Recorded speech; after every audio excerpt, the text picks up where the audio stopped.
The president earlier this week instructed the intelligence community to conduct a full review of the pattern of malicious cyber activity related to our presidential election cycle.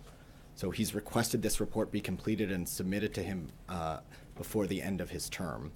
As you all know, in 2008, there were intrusions into both the Obama and McCain campaigns.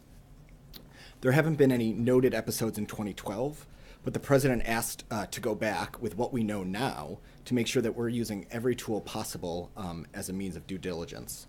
And then, of course, in 2016, our intelligence community determined that there was malicious cyber activity intended to interfere with our elections. In the high confidence assessment that was released this past October, the intelligence community made very clear that this was activity directed by the highest levels of the Russian government. So as we've made clear, we are committed to ensuring the integrity of our elections, and this report will dig into this pattern of malicious cyber activity timed to our elections, take stock of our defensive capabilities, and capture lessons learned to make sure that we brief members of Congress and stakeholders as appropriate. Will the review go all the way back to '08? Yeah, so we're going to actually, what the president asked for is a review to look at malicious cyber activity timed to our presidential election cycle. And so it will be broader than just looking at this past election. Okay.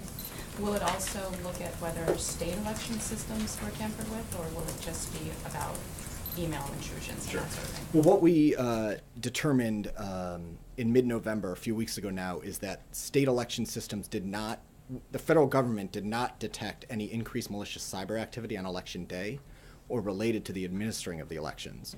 So we've already made that determination, and that's something we've announced publicly from here. But in terms of what this review will look at, this is going to be a review that's conducted by the intelligence community.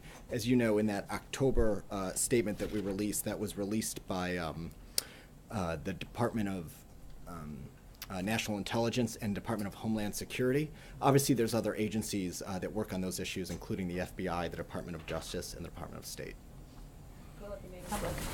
So we're going to make public as much as we can. Obviously, you can imagine a report like this is going to contain highly sensitive and even classified information, perhaps. So when that report is submitted, we're going to take a look. We want to make sure we brief Congress and relevant stakeholders, like possibly the state administrators who actually operationalize the elections. So